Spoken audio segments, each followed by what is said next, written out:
Sobduun eenyu? Macaafni hoo maal jedha? Ergaa Yohaannis 2:22 Isuma Yesuus kun Kiristoos yookiin Masii ta'uu ganu malee sobduun eenyure? Mormituun Kiristoos inni abbaa fi ilma ganus isa kana.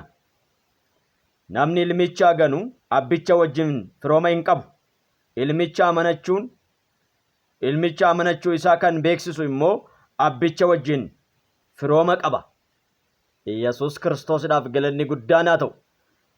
Sobduun eenyu? Isa jedhuuf deebii gaafa deebisu isa Kiristoos Yesuus Masii ta'uu ganuudha. Yesuus Kiristoosidhaaf galanni guddaan haa ta'u. Mormituun Kiristoos eenyudha? Isa abbaaf ilma ganuudha. Yesuus Kiristoosidhaaf galanni guddaan haa ta'u. Namni ilmicha ganu abbicha wajjin firooma hin qabu jedha. Ameen. Yesuusidhaaf galanni guddaan haa ta'u. Namni ilmicha ganu abbicha wajjin firooma hin qabu jedha.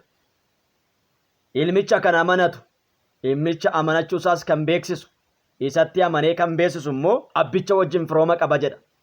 Waan tokkos gaafadha. Ilmicha amanattee jirtaa? Ilmicha qabdaa? Yesuus Kiristoositti amantee jirtaa? Yesuus Kiristoositti amantee hin jirtu taanaan abbicha wajjin firooma hin qabdu. Ani Waaqayyo Abbaa isa waa hundumaa uume, saardiif samii uumee waaqeffadha jechuu dandeessa. Garuu macaafni si daangessa. Maal siin jedha? Waaqayyo isa ardiif samii uume beekuudhaaf ilma beekisiin jedha. Ilma yoo beekte malee isa hin beektu jedha. Ilma yoo qabaatte malee isa wajjin firooma hin qabdu jedha. Maaliidhaaf jennaan ati diina Waaqayyoo turte. Sababbii cubbuu hojjetteef diina Waaqayyoo turte. Ati diinummaatti osoo jirtu, diina Waaqayyoo taatee osoo jirtu, Iyyasuus Kiristoos kun dhufee du'uu isaatiin, dhangala'uu dhiiga isaatiin Waaqayyoo wajjin walitti si araarse. Dhangala'uun dhiiga isaa Iyyasuus Kiristoositti gaafa amantu, anaaf jedhee dhiigni isaa dhangala'e, anaaf jedhee du'e jettee gaafa isatti amantu, cubbuun kee siif dhiifama. Waaqayyo wajjin diina turtee araaramta. Kanaaf sagalee Waaqayyoodhaa inni Waaqayyo tokkicha jedha. Waaqayyoof nama gidduu dhaabatees kan walitti araarsu tokkicha jedha. Erga jedhee booda innis jedha. Iyyasuus Kiristoos isa nama ta'e sana jedha. Xiimotewos 2:5 irratti. Iyyasuus Kiristoosidhaaf galanni guddaan haa ta'u. Kanaaf Iyyasuus Kiristoos inni nama ta'e suni siif jedheet nama ta'e.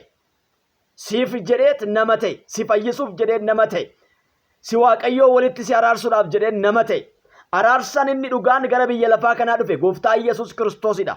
Namni isatti amanu jireenya bara baraa qaba. Isatti kan hin amanne garuu jireenyicha hin qabu jedha macaafichi. Jireenya argachuu barbaadda? Iyyasuusitti amani hin fayyita.